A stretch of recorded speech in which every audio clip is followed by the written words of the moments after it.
Alright, all you ambulance chasers, I'd like to welcome y'all back to another episode of the Big Thirsty Show. This is episode 46. We're going to call this one the Grand Chessboard. The second edition of the Zombie Empire checkmated on the Grand Chessboard. Now this one is for the thinkers, the watchers, and the ones that go beyond the memes. Because while in America is still playing Call of Duty, the rest of the world is redrawing the maps. In other words, the late Zbigniew Brzezinski, if America loses control of Eurasia, its global primacy is done. A done-data. Well, guess what, B-Zig or Zig-B? Man, Eurasia just moved their queen. Ooh-wee, man. So, we're going to go off into section one. We're gonna jump right on into this one right here, all you ambulance chasers. And before we do that, let's hit the like button. Hit the like button. And hit that cash app.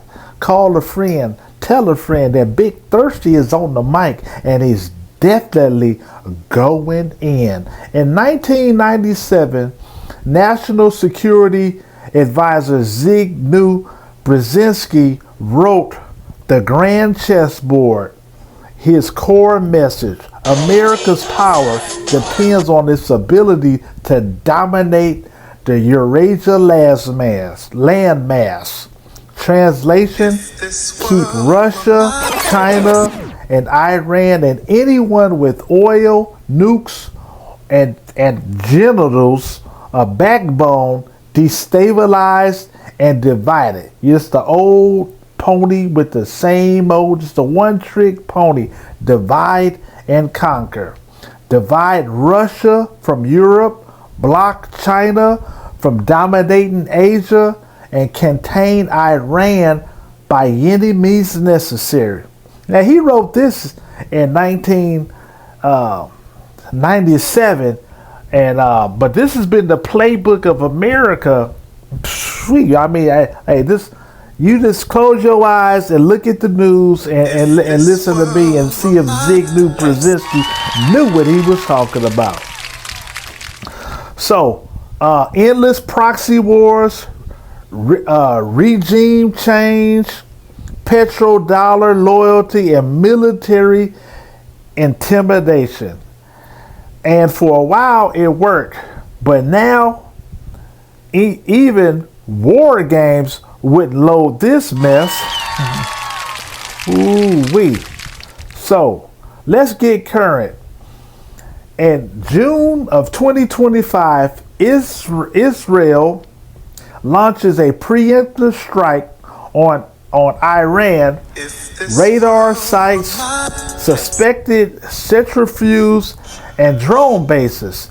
Iran responds with Operation True Promise 3, a massive multi-target retaliation. Strikes on U.S. bases in Iraq, oil tankers in Hormuz, drones swarm in Tel Aviv's airspace. BRICS and nations call for peace without involving the U.S. And here's where it really gets wild. The U.S. military responds publicly, but the world watches the empire hesitate. No clear objective, no exit plan, no credibility left after Vietnam, Iraq, Libya, Afghanistan, and now Ukraine. America's empire is out here fighting ghosts of vibes and leftovers. Cold leftovers. Ooh-wee. So, segment 3, desperate moves and global laughter.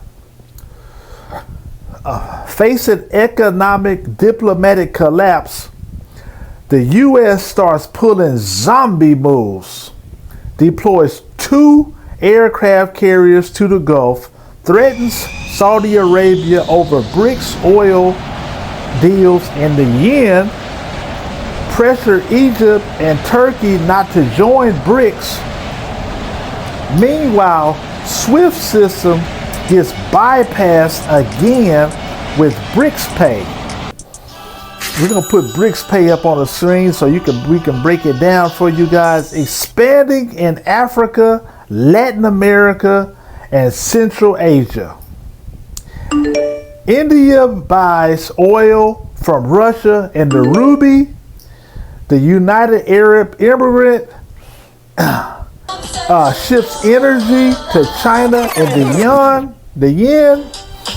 Iran and Brazil trade using a gold-backed token, and the US dollar slips below 55% of the global reserve for the first time since World War II. Uncle Sam's out here throwing sanctions like mixtapes, but nobody's listening. Section 4. The empire as a zombie corporation. Let's break it down.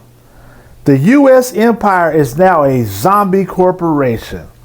35 trillion with a T in debt, but still expanding military bases, printing money to cover budget gaps, exporting inflation and drone strikes, no moral credibility, no industrial base, no functional Congress.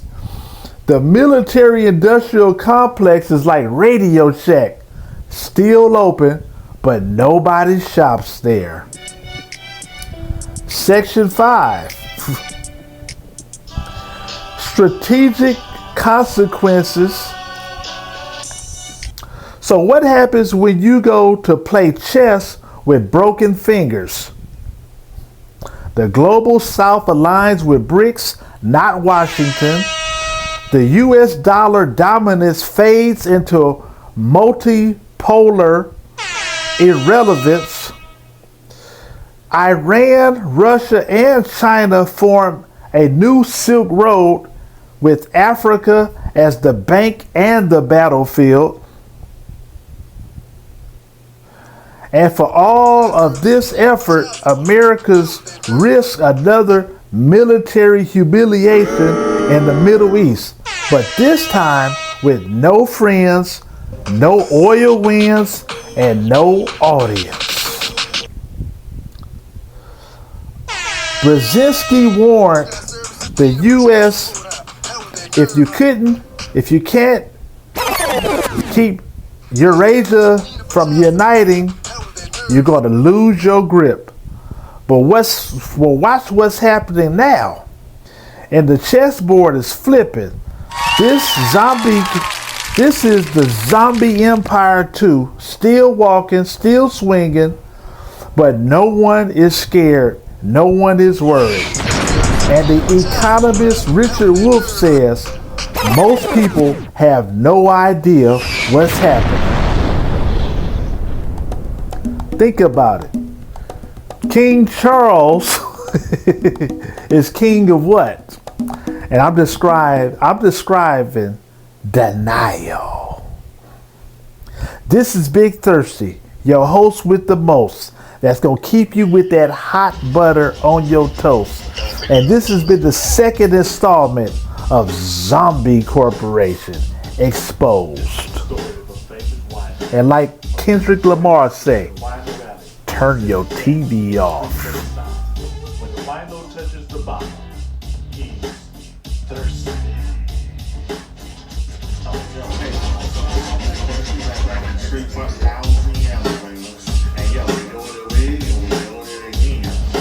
This is the story of a famous wino.